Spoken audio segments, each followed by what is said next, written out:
the stakes have never been higher. And we thought this during the COVID pandemic, and eventually more than 1 million Americans lost their lives, and many of whom did not have to. Because it was after the initial onset of this horrible disease, and he was the one who was in charge during that time.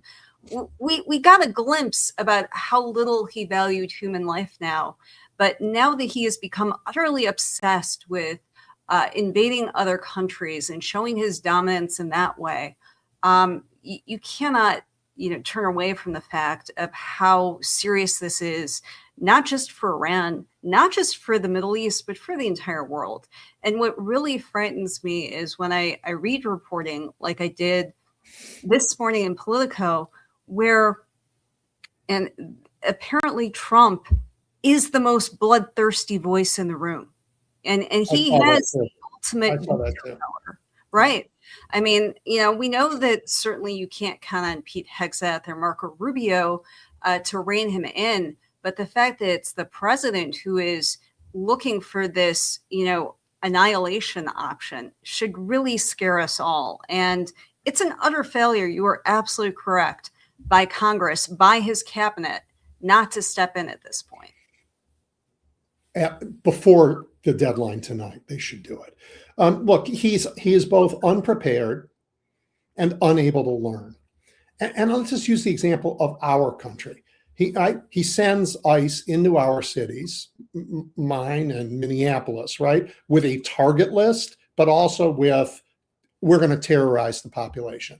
A target list isn't a strategy, didn't do anything. And the idea that he's going to terrorize a population into backing down is just, he's now got two examples in America. Well, LA too. And when he's done it, he came here, we chased him out. He went to Minneapolis. They killed people in Minneapolis and still they got chased out, right? So what makes him think the rest of the world's any different? You come in with a target list and you say, I'm going to terrorize people and I'm going to throw anybody I want into jail. They can disappear into Dilley, Texas, and no one will know, the Dilley Detention Center, this concentration camp I built, no one will even know they're there. He doesn't work here. It isn't going to work anywhere in the world. He has got coercion is the only thing he knows. He's a mobster, but he's an insane mobster and dangerous. And he's not, as he said, he in this, sort of famous interview with the New York Times, I have no constraints except my own moral compass. Well, we know he doesn't have that, right? So he has no constraints. Congress has said none. The courts lower courts have surely tried, but he has violated court orders left and right. Fired Pam Bondi because she didn't violate enough court orders, I guess. Didn't manage to throw people in jail over the objection of courts. So absolutely, today, Congress, do your job and take this weapon out of his hands before he does something that America will never recover from, that the world will never recover from. Edwin, if the president makes good on his threat and bombs start raining down on Tehran fast and furious, where are we when we all wake up tomorrow morning? What is the state of the world? Well, first, Susan, he cannot do what he said he was going to do. He cannot destroy their civilization without using nuclear weapons. And it is unthinkable that he would use nuclear weapons. But, we've learned long enough to know that unthinkable is, he'd like us to think he'll use them. He would. Today, I still don't believe he will. So what would he do? He will make it so that people, he will want to turn Iran into Gaza, right? A place where 1 million people are struggling to make any life at all, just to get it to the next day, amidst rubble. And there are 92 million people in Iran, and he wants to do it there. It's an unparalleled level of destruction in human history. It ranks up there with the horrors of World War II. So tomorrow, if we wake up to that, Well, I don't think I'm going to go to sleep until I know, but I will be sick, sick, just sick. We will not be able, America will be the pariah nation in the world. You can expect coalitions to form around countries that forget democracy, but countries that at least you can predict, like China. America will be weaker. America will be isolated. Americans will be heartbroken. And God help me, I am a man of peace. But if somebody dances by my house cheering this action, all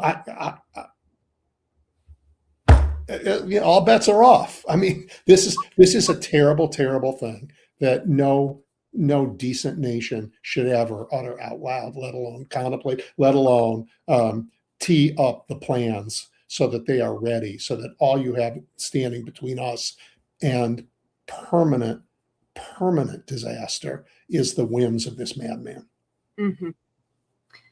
Well, we know that if Trump were to use the nuclear option, obviously nuclear weapons don't know borders, and that would be game over for the Middle East writ large. And he has many allies in the Middle East.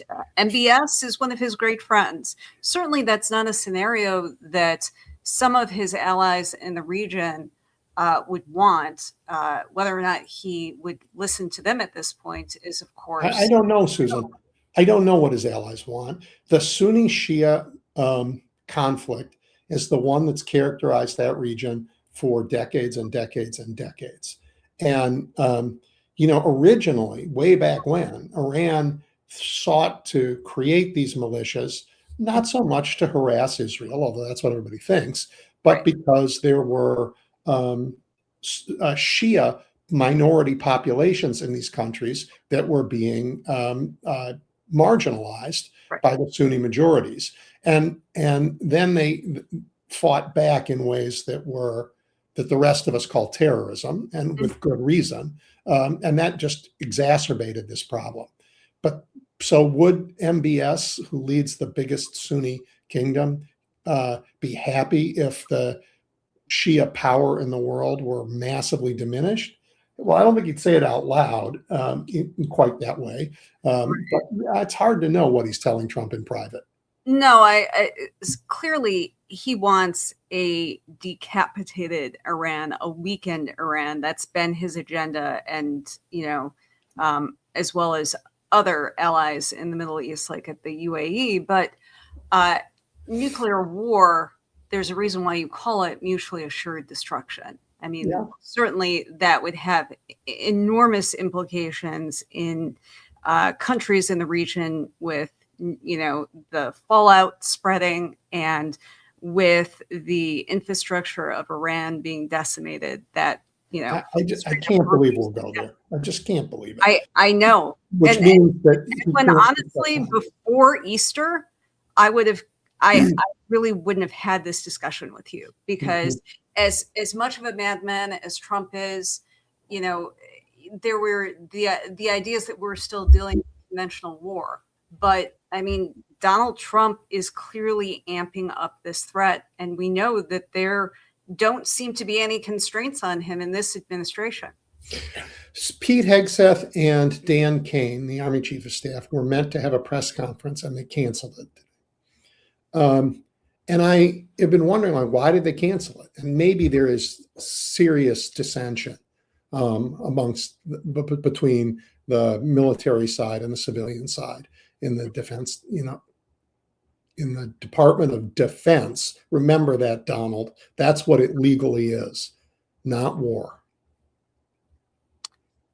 We can hope so. The fact that my Gen Z son, he's 22, asked me the other day, so is this what it was like to grow up in the Cold War? That's a conversation I wasn't prepared for.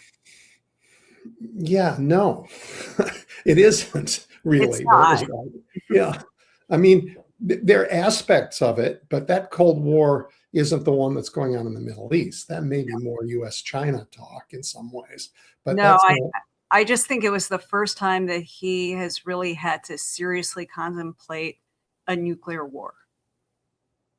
And that, of course, is something that those of us who are older, that was You a remember. threat lurking in the background Yeah. that we thought of quite often. Yeah.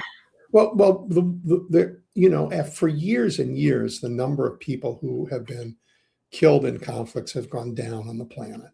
And a lot of that is due to American leadership around the world when we led in ways that made the world safer and more prosperous.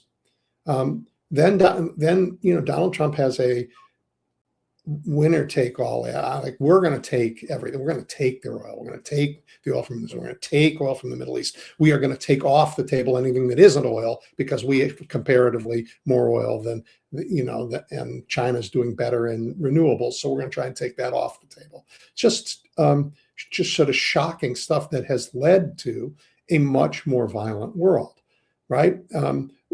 Our leadership has not ended the war in Ukraine, which is, I think, the most deadly, maybe more deadly than Somalia. It's hard to know, or Sudan, I'm sorry, where the most killing is.